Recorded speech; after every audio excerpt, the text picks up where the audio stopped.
हज को लेकर सऊदी अरब से एक परेशान कुन खबर आई है, जिसके जरिए से ये कहा जा रहा है कि जो आज़मीन हज प्राइवेट टूर ऑपरेटर्स के जरिए से सऊदी अरब हज के मुकद्दस सफ़र पर जाने वाले थे, उनकी बुकिंग मिना की कैंसिल कर दी गई है। मेरे साथ ज़्यादा बातचीत के लिए हैं मौलाना साजिद रशीदी, क्योंकि हज उम्रा के जो काम है उससे जुड़े हुए हैं। हुज़ैफ़ा टूर एंड ट्रेवल्स जो ज़ियारत है, इस ये जो पूरी खबर आई है, इसको आप कैसे देखते हैं? कितना फ़र्क पड़ने वाला है इससे? देखिए, इससे इतना फ़र्क पड़ेगा जितना आपने देखा हो लॉकडाउन में लोगों की ज़िंदगी पे फ़र्क पड़ा था। यानी कुछ लोगों ने सुसाइड कर लिया था उस टाइम भी, कारोबार बिल्कुल ख़त्म हो गए थे। सेम सिचुएशन पे आज हज उम्रे का काम वाला खड़ा हुआ है, क्योंकि सऊदी से जो खबर आ रही है कि उन्होंने पूरा प्राइवेट कोटा जितना भी हिंदुस्तान है, बल्कि कई मुल्कों का, उन्होंने सब कैंसिल कर दिया है। कैंसिल करने की अजीब वजह, एक बेतुका टाइम दे दिया कि साहब फला टाइम तक जितने भी हज की फाइल आपके पास है, 50 की है या 100 की है, पूरे पैसे जमा कीजिए। सिचुएशन ये है मार्केट में हाजी नहीं है। जब तक हाजी हमारे पास नहीं आएगा, बुकिंग नहीं होगी, पैसा नहीं जमा करेंगे, उस वक्त तक इतना मोटा पैसा कैसे जमा करेगा आदमी। लेकिन ये तो कहा जा रहा है कि हाजियों की तरफ से, जिन्होंने अप्लाई किया था उनकी तरफ से पैसा दे दिया गया, अकोमोडेशन तक का पैसा दे दिया गया। कुछ लोगों ने अपना घर बेच के, अपनी दुकान बेच के, लोगों से कर्जा उठा के पैसा जमा कराया। हज बुकिंग नहीं है वो, कुछ लोगों ने इधर उधर से किया, वो जमा किया। अब वो जमा करने के बाद ये हुआ कि एसबीआई में लटका पड़ा है, आगे पेमेंट ही नहीं ट्रांसफ़र हो पा रहा है। एसबीआई कह रही है ट्रांसफ़र नहीं हो पा रहा है, वहाँ कह रहे हैं हमें पैसा नहीं मिल रहा है। ये बड़ी अजीब सी बात है। सवाल ये है कि जब मैंने पैसा दे दिया तो फिर वो ट्रांसफ़र क्यों नहीं हो रहा है? या तो यहाँ एसबीआई की कमी है, या आगे जो ट्रांसफ़र सिस्टम है उसमें कहीं ना कहीं टेक्निकल लेकिन गड़बड़ है। ये तो टेक्निकल दिक्कत है ना, वो हल की जा सकती है। ये हल सरकार ही करेगी ना, या तो ये सरकार करेगी या वो सरकार करेगी। इसमें सरकार का रोल है।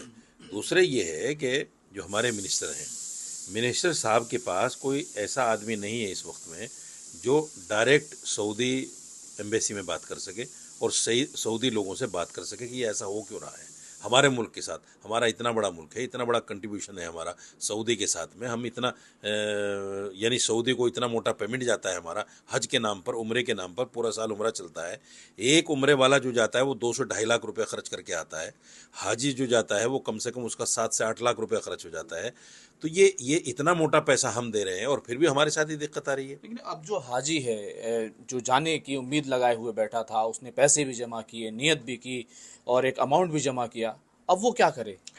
देखिए, सवाल उसका नहीं कि वो क्या करे, सवाल ये है कि जो एजेंट हैं जिन्होंने मोटा पैसा जमा कर दिया, अब वो क्या करें। क्योंकि हाजी ने जो पैसा दिया है वो तो अगर हाजी नहीं जाएगा पैसा मांगेगा अपना, एजेंट से कहेगा कि भाई आपने जब भेजा नहीं तो पैसा दे दीजिए।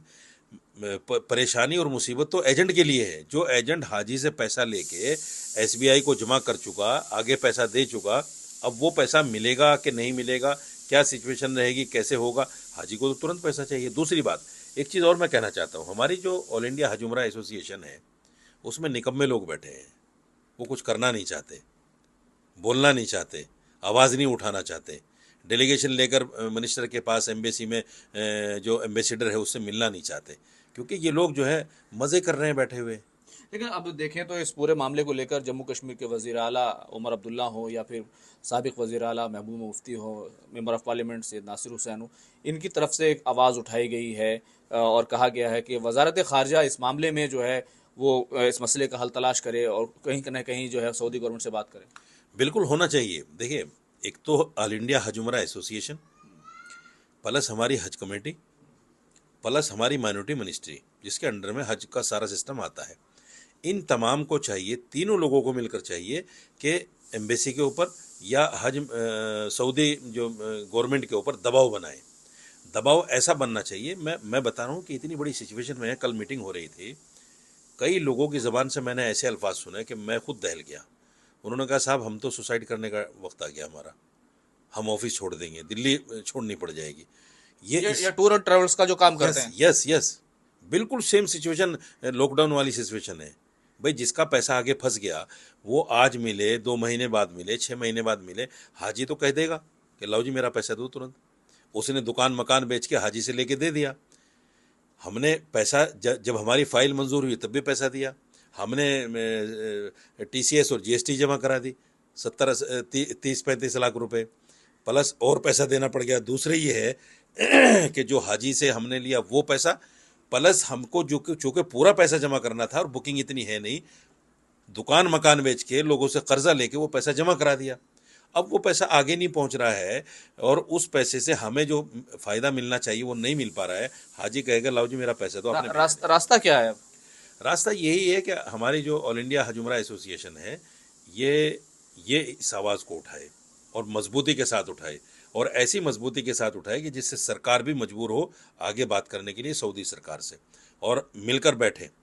कुछ अगर इनके पास बोलने वाले लोग नहीं है तो हज उमरा एसोसिएशन और काम करने वाले लोग ऐसे हैं बहुत सारे जो बोल सकते हैं, दमदारी के साथ अपनी बात रख सकते हैं। उनको जो बात करने के लिए तो सीधे तौर पर एक बड़ा सवाल ये है कि जो बहरान खड़ा हुआ है, खासतौर से 52,000 के आसपास जो प्राइवेट टूर ऑपरेटर्स का कोटा था, उसके पूरी तरीके से कैंसिल होने की जो खबर आई है, उसके बाद सभी लोगों जो है वो काफ़ी परेशान हैं और हुकूमत हिंद से गुजारिश कर रहे हैं कि वो इस मामले में कहीं ना कहीं मुदाखलत करे और इस मसले का कोई सलूशन तलाश करे। खुर्रम शहजाद, न्यूज़ 18, दिल्ली।